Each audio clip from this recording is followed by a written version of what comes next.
We are now ready for part 4 of our Introduction to Systematic Instruction in Students with Complex Support Needs. So now we're going to talk about response prompts and the prompting hierarchy. So that should be something that you're familiar with. So I anticipate this portion will be pretty easy for you, okay? So when we're thinking about the prompting hierarchy, we want to remember that there's a continuum of prompts. You could move through a prompting hierarchy from the least to the most intrusive prompts. Or you could flip it and you could move through the prompting hierarchy from the most intrusive prompts to the least intrusive prompts. We need to make sure that our prompting hierarchies are student specific. They are individualized to the student, and each student should be individualized to them. And while there may be some overlap, you could have students who have very different prompting hierarchies within the same group. And so we're not going to use the whole prompting hierarchy. We are not going to go through all of the steps in a prompting hierarchy when we are prompting a student. We're going to individualize their prompting hierarchy to 2 or 3 prompts, and we're going to move through those 3 prompts only. And so there are different types of prompts. So let me go back. So I know that you all are familiar with this. So we might have things like verbal prompts. We could have gestural prompts, modeling, partial physical prompts, full physical prompts, and prompting hierarchies you'll see in a minute can look very different. They can look different because it depends on the individual student. But there are 2 types of verbal prompts. And so I want to make sure that we're clear on these, because if students are to have any difficulty with a type of prompt, it's making sure that they understand the difference between a direct and an indirect verbal prompt. So first we have a direct verbal prompt. And with the direct verbal prompt, it is a really high level of support, again, using in those initial stages of learning. And it's very specific because it actually is telling the student what to do. And the purpose of a direct verbal prompt is that we really want clarity with whatever our instructions are. We want them to be very clear. We don't want anything to be confusing. And so examples are: point to the dog. That is to the word dog. That is a very direct verbal prompt. I'm telling you exactly what to do. Write your name at the top. Click on the blue button. Open your book to page 10. Those are direct verbal prompts because I am telling you exactly what you need to do. Now, with an indirect verbal prompt, it's a little bit different. An indirect verbal prompt is considered moderate to low prompting or support, and it depends on how you are using it and the level of information you provide in your indirect prompt. And really what it is it's much more general because you're just giving somebody hints towards the answer. I'm trying to guide you towards the answer, or I'm asking a guiding question to help you get to the correct response. And the purpose is to encourage the students to think and to solve problems on their own. So very different in saying a direct verbal prompt, point to the word dog, and saying, what's the first sound? So notice that's indirect. I didn't tell you what the first sound was. I'm asking you a question to guide you in that direction. Or instead of saying write your name at the top, I might say, where do you write your name? I'm giving you a prompt. I'm giving something to lead you towards that correct response, but it's more of a hint given through a question. Or again, instead of click on the blue button, I might say which button takes us to the home page, for example. So make sure that you understand the difference between a direct and an indirect verbal prompt, because we will be using those in later projects. When we look at the prompting hierarchy, what I want you to do is just take a look at all these different prompting hierarchies and note that there are differences among them. For example, the one on the left, the least intrusive prompt, is a verbal prompt. But if you look at the one that's down on the bottom right, this one right here, the least intrusive prompt would be a gestural or a visual prompt. The least intrusive prompt here is a verbal prompt, but right here it is a visual prompt. And you can say, well, boy, wait a minute, isn't there one prompting hierarchy? They're all individualized. The student may, a verbal prompt, they may be using a direct verbal prompt here, whereas the visual might be less intrusive than a direct verbal prompt, okay? So just realizing that those are individualized, and you're going to individualize them to each student that you teach. All right, so number 11, here we go. I want you to think of a student that you know, or someone that you know, or someone that you've worked with. Could be a student, could be somebody that's at your church or somebody you know in the neighborhood. And I want you, you may not know exactly, but I want you to think and do your best guess, what is their individualized prompting hierarchy? Now, you would know that if you're working with a student. If it's somebody you know from the neighborhood, you might need to give us your best guess. So go ahead and stop now. Make sure that you title number 11 so we know what the response is, and then write your response underneath, and then come back and we'll talk a little bit more. All right. I look forward to seeing that. I'd be really interested in seeing where the individuals you're working with or people, friends you have in the neighborhood, where they are as far as their prompting hierarchies. Now, again, we want to make sure that we remember that prompting hierarchies can change as student skills change. If you required a model before to get a correct answer, maybe now you just require a visual prompt. Maybe you required full physical support before, full physical prompt, and now we're able to move you to a partial physical prompt. So you need to regularly reassess where your students are, because you want to make sure that you are supporting them at the right level, that you're not providing them with too much or too little support. All right. Remember, your goal is always that you're going to provide the support a student needs while encouraging and building towards independence. Your goal is always, though, to fade that support, not just encourage independence, but we want to fade the support so our students have the opportunity to be independent, okay?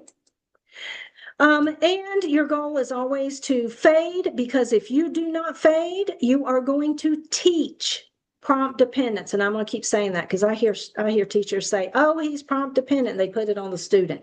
He's prompt dependent. He won't do anything without. Well, that's because you didn't have a good fading plan and you didn't fade those prompts out as the student was becoming more independent. So we want to make sure that we are fading, because we want to reduce or prevent that prompt dependence any and every time that we can. Don't teach it. All right, so when we think about fading, here's a great example of when fading was not used. And so the teacher says, Patty, do you want the ball? And Patty's grabbing her head and doing like this. And then we have the principal saying, what's the odd behavior? And the teacher saying, she's nodding yes.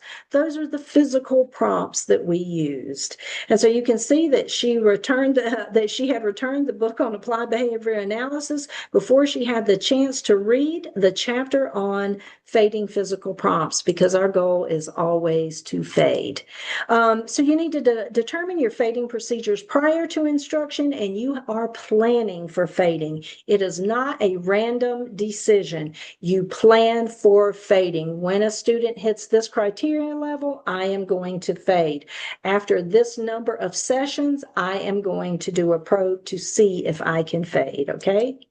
So here's some examples of systematic fading. So if we wanted Ty to be able to find her desk, we may start with a very large picture on her desk, and slowly we might fade it out by just making that picture smaller and smaller and smaller until it disappears. And then now she is able to find her desk independently. And it might be that once she's able to find her desk for 1 week, with this size, with a large stimulus prompt, that then we're going to fade to a medium stimulus prompt. So that might be how we do it. Once she's able to do it, and I can give a criterion, right, with a percentage or a number of times over consecutive sessions. That's one way you can do a fading plan.